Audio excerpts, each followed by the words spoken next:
Welcome back to SMM 2010.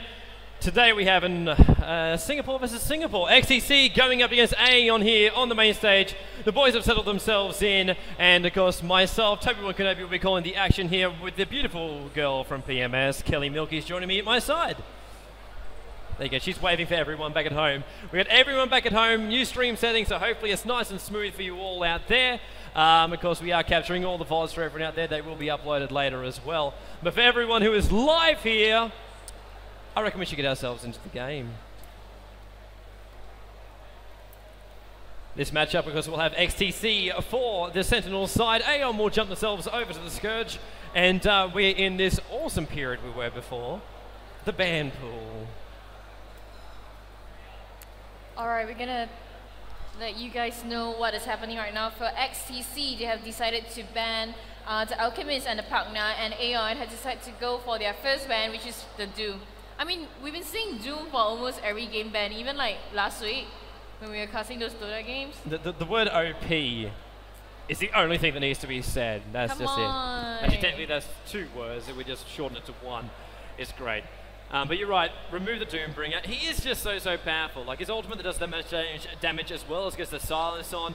It is a very nasty thing. We're seeing Alchemist being banned this time as well as Windrunner. Alchemist we saw up last time with his ability just to switch around between support and carry. And he did both beautifully. Like, he actually got himself as a useful mid-game hero as well as being involved in all the ganks. Pugna removed just because of his pure raw pushing power, especially that early damage you can get out from him as well through the Nether Blast. Windrunner, great tri-line counter out of this game as well. So there are two bans coming out already. Stella is our captain for XTC. WTR is our captain for Aeon. The boys are giving big shout outs before too, Kelly. It appears they got a lot of fans back at home in Singapore. The Malaysians must be happy though. They got awesome matches right here in front of them. Yeah, I mean, it's nothing like good matches, like I said, because like all the top teams are gathered here in Malaysia today. Yeah, that they are. See, Visage is our third ban here for XTC. There's only one more ban left for Aeon here, and then they'll jump themselves across. Because if you are here live at the event, you want to watch an awesome match, you're basically sitting there already. Everyone's already up here at the front, sitting on the floor. Standing room only will probably happen in about a couple of minutes' time. I think there's still a couple of areas, like a square inch of turf you can claim for it to be your own here, Kelly. It's still pretty good. Hopefully all the boys at home listening in are having a great old time as well. It's great to have you all listening in live. And we must give big shouts there to the Own 3D TV guys as well. That's who we're streaming out through today. And really, to actually have the owner contact you during the stream and go, Dota, awesome game. We're going to put out a better stream for you. We might even buy a server right here in Malaysia just so you can do so for tomorrow. Great commitment, and big props to the man who's listening in. Broodmother is our third ban coming up for Aeon, as well as Vengeful Spirit, once again, appearing as our first pick. And I think, like, after the last game, I think you might have had a soft spot for VS. Yeah, you know, like, because VS hasn't been in fashion at the point when I was playing in, like, 08. And recently I've been seeing so much of VS, and VS is, like, such a good hero. It's just that people think, like, oh, VS is just a pure support hero, it's so easy to play. No, it's not. You need to have, like, really good positioning and, like, good timing, good map awareness, good engagement sense to be actually sufficiently good at a hero instead of being just a warder, which is like what VS was actually used for in the past. But right now it's like VS are used for what? Terror, Aura, and the swap is like, the swap isn't as important and crucial as in the past. Yeah. It is one of those things, like VS is one of those heroes which you can use as a great initiator, like throw it straight into it, do the swap, or you can go for the side there. I think Kelly's a little bit excited about what we actually have picked as the first pick by Aeon, showing a big hand as well. It's Enigma and Witch Doctor. I mean, I'm really excited to see Enigma because, well, there's a lot of different ways to play Enigma. Like some people like to go for, you know, his little minions first. Some people like to just go for a heavy stun. Some people just go for like stun and stats. And that really, you know, based on what skills they add, it shows like what build they're gonna go later on. But Black Hole is just so attractive. It's like, if you get a perfect Black Hole and you get like an AoE hero, that's like almost GG for any engagement. The big problem though you actually have is to get that Black Hole off, you require a BKB and a Blink Dagger. Blink Dagger first is to try and get your timing right, and you try and just hope to all God you get all 5 heroes in the one, all the heroes that are in the neighborhood. Because if VS sits out, swap out, magic missile. You've got 2 disables, straight through that, straight off the cuff. Lion's not even in the ban pool yet. He's got a stun and a hex, and more than likely they will combine him with VS, go the double support straight off the cuff, and take those 2 awesome heroes straight out of the pool and keep them for their own, then pick their mid game and leave it open to their last 2 for the carries as well. They've got a lot of options right here, and that's what you get when you go the support straight off the cuff. In saying that though, Aeon also have a great option as well, because Enigma can be what he's been used as a lot, especially with Witch Doctor pairing him up, as a lane pusher. And they love it that way. You can literally just push those lanes down, and it's very, very hard to actually stop them. Or it can be used as a neutraler, and then you want to try solo.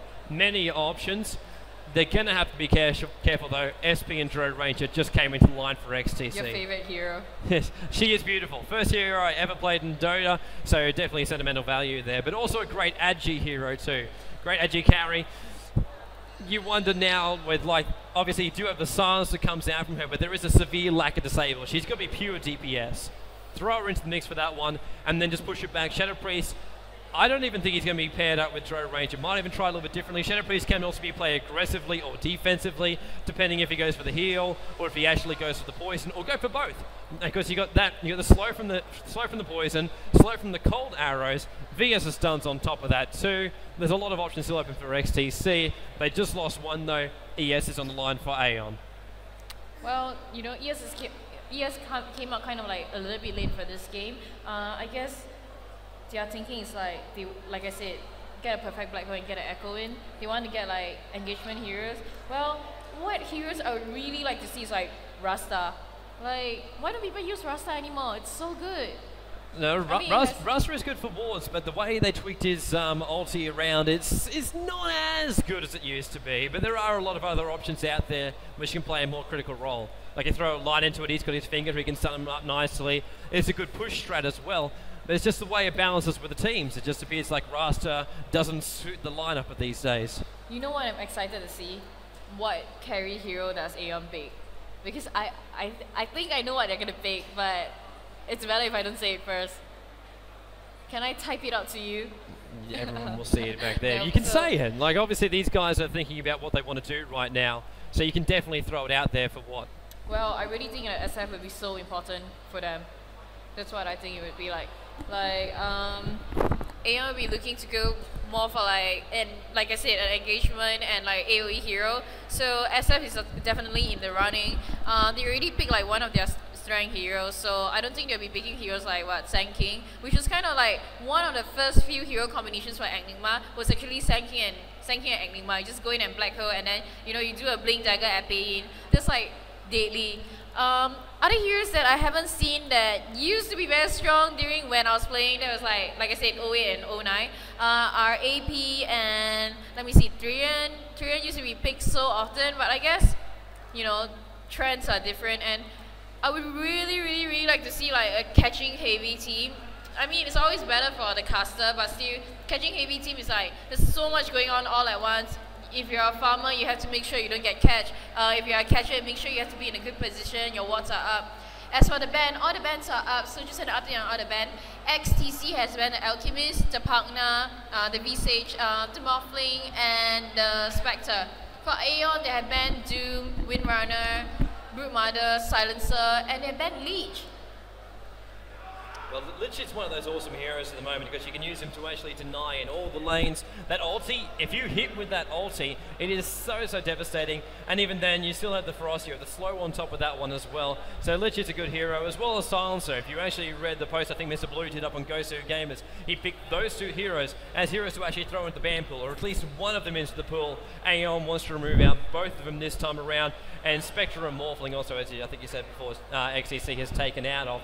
And I believe that's a Venom. A Batrider. Batrider, yeah. See, that's window mode for you. Yeah, let's look off your screen, that'd be great. Yeah, he's like, his icons are so small, it's like 5 pixels, you can't even see it. So yeah, they picked Batrider. Don't you think that's a really interesting build?